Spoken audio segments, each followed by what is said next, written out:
Hi ಎಲ್ಲರಿಗೂ ನಮಸ್ಕಾರಗಳು. Smitha's magic ಹ್ಯಾಂಡ್ಸ್ಗೆ ನಿಮಗೆಲ್ಲರಿಗೂ ಸ್ವಾಗತ. ನೋಡಿ, ಇವತ್ತು ನಾನು ನಿಮಗೆ ಅಧಿಕ ಮಾಸದಲ್ಲಿ ಬಂದಿರುವಂಥ ಅಧಿಕ ಜ್ಯೇಷ್ಠ ಸಂಕಷ್ಟಹರ ಚತುರ್ಥಿಯ ಪೂಜೆಯ ವಿಧಾನವನ್ನು ತಿಳಿಸಿಕೊಡ್ತಾ ಇದ್ದೇನೆ.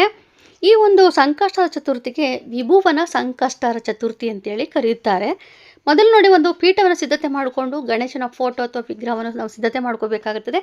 ಈಗ ನಿಮಗೆ ಗಣೇಶನ ಫೋಟೋ ಇಲ್ಲ ಅಂತ ಅಂದರೆ ಶಿವಪಾರ್ವತಿಯ ಫೋಟೋವನ್ನು ಇಟ್ಟು ಪೂಜೆ ಮಾಡಿದ್ರೂ ಕೂಡ ತುಂಬಾ ಒಳ್ಳೆಯದು. ಹಾಗೆ ನೋಡಿ, ಗಣೇಶನ ಫೋಟೋ ಇಟ್ಟಿದ್ದೇನೆ. ಅದರ ಜೊತೆಯಲ್ಲಿ ನಾನು 21 ಎಕ್ಕದ ಎಲೆಯನ್ನು ತೆಗೆದುಕೊಂಡಿದ್ದೇನೆ. ಇದ್ರ ಬದಲು ನೀವು ವಿಳೆದೆಲೆಯನ್ನು ಸಹ ಉಪಯೋಗಿಸಿಕೊಳ್ಳಬಹುದು. ಆ ಒಂದು ಎಕ್ಕದ ಎಲೆಗೆ ನಾನು ಅರಿಶಿಣ ಕುಂಕುಮವನ್ನು ಹಚ್ಚಿ ಸಿದ್ಧತೆ ಮಾಡಿಕೊಂಡು ಮಧ್ಯದಲ್ಲಿ ನಾನು ಅಕ್ಕಿಯನ್ನು ಹಾಕ್ತಾ ಇದ್ದೇನೆ. ಅಕ್ಕಿ ನೀವು ಒಂದು ಇಡೀ ಅಕ್ಕಿ ಹಾಕ್ಬೋದು ಅಥವಾ ಒಂದು ಪಾವಷ್ಟು ಅಕ್ಕಿಯನ್ನು ಹಾಕಿ ಅದರ ಮೇಲೆ ಗಣೇಶನ ವಿಗ್ರಹವನ್ನು ಪ್ರತಿಷ್ಠಾಪನೆ ಮಾಡ್ಕೋಬೇಕು. ಅದಕ್ಕೂ ಮುಂಚೆ ನಾವೇನು ಮಾಡಬೇಕಂದ್ರೆ ಮೊದಲು ಪಂಚಾಮೃತ ಅಭಿಷೇಕ ಮಾಡಿ ನಂತರದಲ್ಲಿ ನಾವು ಗಣೇಶನ ವಿಗ್ರಹವನ್ನು ಪ್ರತಿಷ್ಠಾಪನೆ ಮಾಡ್ಕೋಬೇಕಾಗುತ್ತದೆ. ಹಾಗೆಯೇ ಗಣೇಶನ ವಿಗ್ರಹಕ್ಕೆ ನಾವು ಅಂಗನೂಲು ಅಂತೇಳಿ 5 ಎಳೆ ತೆಗೆದುಕೋಬೇಕು. ಅದಕ್ಕೆ ಜನಿವಾರ ಅಂತೇಳಿ ನಾವು ಕರಿತೇವೆ.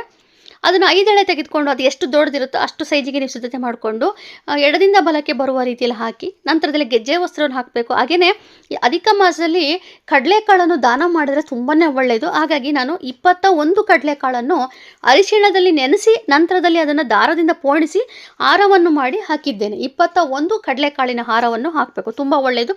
ಇನ್ನು ಫೋಟೋಗೆ ಹಾಕೋದಾದ್ರೆ ಬೇಕಾದ್ರೆ ನೀವು 108 ಕೂಡ ಪೋಣಿಸಿ ಹಾಕ್ಬೋದು. ಆಮೇಲೆ ದೇವಸ್ಥಾನಕ್ಕೂ ಸಹ ಕೊಡ್ಬೋದು. ಈ ಅಧಿಕ ಮಾಸದಲ್ಲಿ ನಾವು ಸಂಕಷ್ಟ ಚತುರ್ಥಿಯ ದಿವಸ ಕಡಲೆಕಾಳು ಮತ್ತು ಬೆಲ್ಲವನ್ನು ನಾವು ದಾನ ಮಾಡೋದ್ರಿಂದ ನಮಗೆ ತುಂಬಾ ಒಂದು ಒಳ್ಳೆಯ ಫಲ ಸಿಗ್ತಾ ಹೋಗುತ್ತದೆ. ಹಾಗಾಗಿ ನೋಡಿ, ನನಗೆ ಈಗ ಅಧಿಕ ಮಾಸ ಆಗಿರೋದ್ರಿಂದ ವಿಶೇಷವಾಗಿ ನಾನು ಒಂದು ರಂಗೋಲಿ ಜೊತೆಯಲ್ಲಿ ಮಂತ್ರವನ್ನು ಕೂಡ ತಿಳಿಸ್ಕೊಡ್ತಾ ಇದ್ದೇನೆ. ಇದು ನಾವು ಸಂಕಷ್ಟ ಚತುರ್ಥಿ ದಿವಸ ಮಾಡಲೇಬೇಕಾಗಿರುವಂಥದ್ದು. ಏನಪ್ಪ ಅಂದರೆ ಸ್ವಸ್ತಿಕ್ ಚಿಹ್ನೆಯನ್ನು ಬರಿಬೇಕು. 33 ಸ್ವಸ್ತಿಕ್ ಚಿಹ್ನೆಯನ್ನು ಬರಿಬೇಕಾಗುತ್ತದೆ. ನಾನು 33 ಚಿಹ್ನೆಯನ್ನು ನೋಡಿ ಯಾವ ಥರ ಬರೆಯೋದನ್ನು ತೋರಿಸ್ಕೊಡ್ತಾ ಇದ್ದೇನೆ. ಇದನ್ನು ಇದೇ ರೀತಿಯೇ ಬರಿಬೇಕು. ನೀವು ಕಳಸವನ್ನಾದ್ರೂ ಇಟ್ಟು ಪೂಜೆ ಮಾಡ್ಕೋಬೋದು. ನಾನು ತುಂಬ ಸರಳವಾಗಿ ಪೂಜಾ ವಿಧಾನವನ್ನು ನಿಮಗೆ ಈಗ ತಿಳಿಸಿಕೊಡ್ತಾ ಇದ್ದೇನೆ. ಹಾಗೆಯೇ ನಮಗೆ ಅಧಿಕ ಜ್ಯೇಷ್ಠ ಸಂಕಷ್ಟ ಚತುರ್ಥಿ ಪ್ರಾರಂಭವಾಗುವಂಥದ್ದು ಬುಧವಾರ 3ನೇ ತಾರೀಕು 9 ಗಂಟೆ 21 ನಿಮಿಷಕ್ಕೆ ಪ್ರಾರಂಭವಾಗಿರುವಂಥದ್ದು.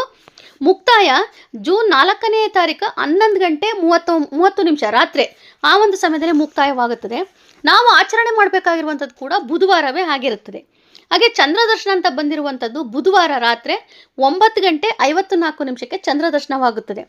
ನಮಗೆ ಬುಧವಾರ ಸಂಕಷ್ಟ ಚತುರ್ಥಿ ಪ್ರಾರಂಭವಾಗೋದು ರಾತ್ರಿ 9 ಗಂಟೆ 21 ನಿಮಿಷಕ್ಕೆ. ಆದರೆ ಚಂದ್ರ ದರ್ಶನ 9 ಗಂಟೆ 54 ನಿಮಿಷ ಅಥವಾ 10 ಗಂಟೆ ಅಷ್ಟರೊಳಗೆ ಆಸುಪಾಸಿನಲ್ಲಿ ನಮಗೆ ಒಂದು ಚಂದ್ರ ದರ್ಶನವಾಗುತ್ತದೆ. ನೀವು ಅನ್ಕೋಬೋದು, ಈಗ ನಮಗೆ ಗುರುವಾರ ರಾತ್ರಿ 11:30 ಸಂಕಷ್ಟ ಚತುರ್ಥಿ ಮುಕ್ತಾಯ ಆಗೋದು, ಹಂಗಾರೆ ನಾವು ಗುರುವಾರನ ಆಚರಣೆ ಮಾಡ್ಬೋದಲ್ವ ಅಂತೇಳಿ.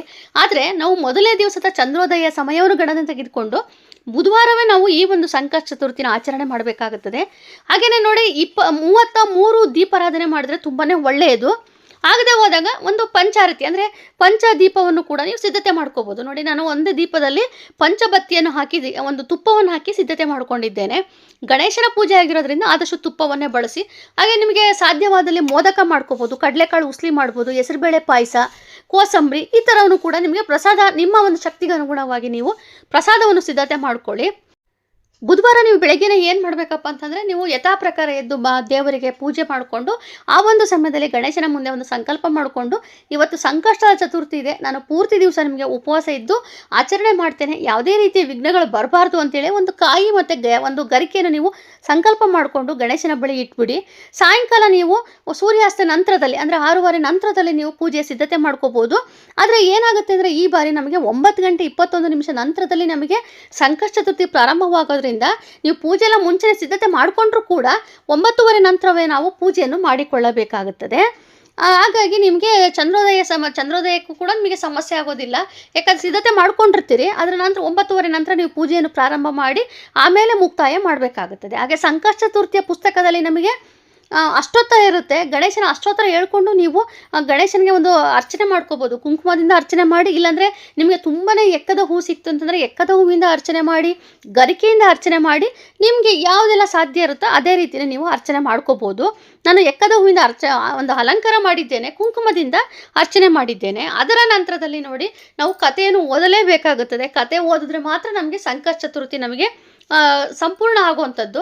ಹಾಗಾಗಿ ನೀವು ಕಥೆಯನ್ನು ಓದಿ ನಂತರದಲ್ಲಿ ನೋಡಿ, ನಾವು ಮಾಡಬೇಕಾಗಿರುವಂಥದ್ದು ಸ್ವಸ್ತಿಕ್ ಚಿಹ್ನೆ ನಾವೇನು ಬರೆದಿದ್ದೀವೋ ಪ್ರತಿಯೊಂದು ಸ್ವಸ್ತಿಕ್ ಚಿಹ್ನೆಯ ಮೇಲೂ ನೀವು ಮೊದಲು ಪ್ರತಿ ಒಂದು ಸ್ವಸ್ತಿಕ್ ಚಿಹ್ನೆ ಮೇಲೂ ನೀವು ಮೊದಲು ಅರಿಶಿಣ ಕುಂಕುಮ ಇಟ್ಟು ಒಂದು ಅಕ್ಷತೆನಿಟ್ಟು ಒಂದೊಂದು ಎಕ್ಕದ ಹೂಡಬೇಕು. ಇಡುವಂಥ ಸಂದರ್ಭದಲ್ಲಿ ಗಣೇಶನ ಗಾಯತ್ರಿ ಮಂತ್ರವನ್ನು ಹೇಳ್ಕೋಬೇಕು.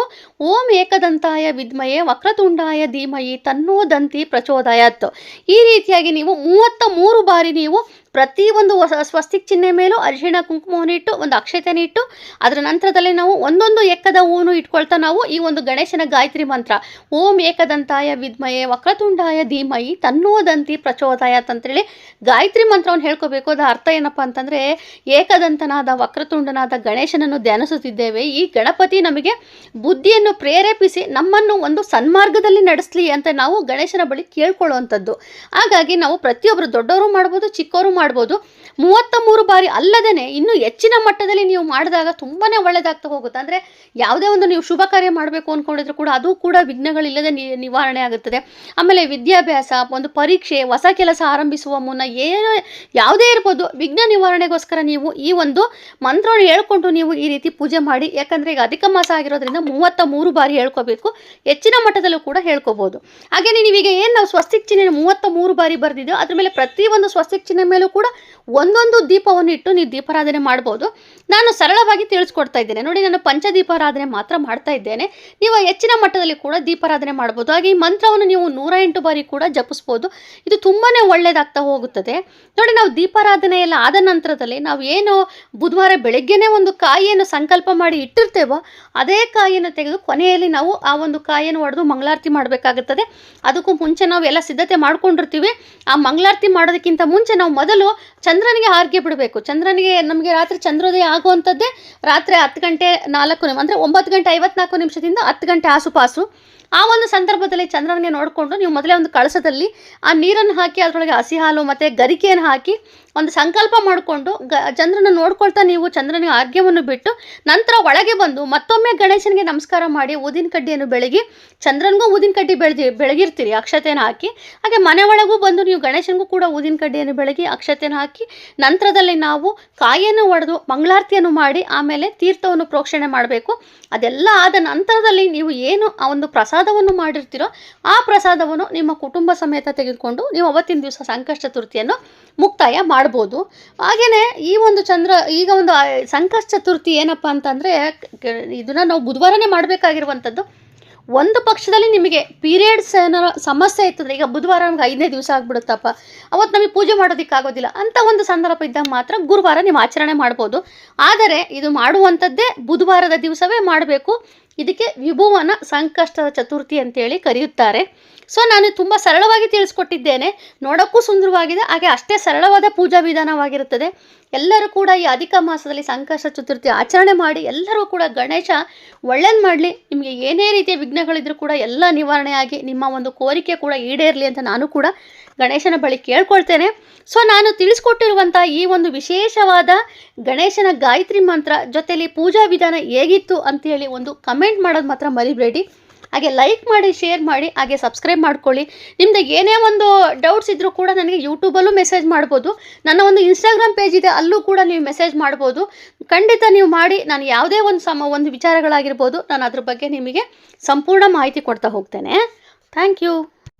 ನೋಡಿ, ಮತ್ತೊಂದು ಮುಖ್ಯವಾದ ವಿಚಾರ, ಈಗ ವಿಸರ್ಜನೆ ಅಂತ ಬಂದಾಗ ನಮಗೆ ಬುಧವಾರನೂ ಸಂಕಷ್ಟ ಚತುರ್ಥಿ ಇದೆ, ಹಾಗೆ ಗುರುವಾರನೂ ಕೂಡ ಅದು ಮುಂದುವರಿಯೋದ್ರಿಂದ ನಿಮಗೆ ಗುರುವಾರ ವಿಸರ್ಜನೆ ಮಾಡೋದಕ್ಕೆ ಬರೋದಿಲ್ಲ. ನೀವು ಶುಕ್ರವಾರನೇ ಮಾಡಬೇಕಾಗುತ್ತದೆ. ಅಂದರೆ ಗುರುವಾರ ನೀವೇನು ಮಾಡಬೇಕಂದ್ರೆ ಹೊಸದಾಗಿ ಹೂವನ್ನು ಇಟ್ಟು ಪೂಜೆ ಮಾಡ್ಕೋಬೇಕಾಗುತ್ತದೆ. ಪ್ರಸಾದ ಮಾತ್ರ ಬುಧವಾರನೇ ತೆಗೆದಿರ್ತೀರಿ, ಆದರೆ ಹೂವನ್ನು ಮಾತ್ರ ಹೊಸದಾಗಿ ಬದಲಾವಣೆ ಮಾಡಿ ಒಂದು ಪೂಜೆ ಮಾಡ್ಕೊಳ್ಳಿ. ಅಷ್ಟರ ಮಟ್ಟಿಗೆ ನೀವು ಮಾಡಿಕೊಂಡ್ರೆ ಸಾಕು. ಶುಕ್ರವಾರ ಮಾತ್ರ ಅಷ್ಟನ್ನು ತೆಗೆದು ವಿಸರ್ಜನೆ ಮಾಡಿಕೊಳ್ಳಬಹುದು.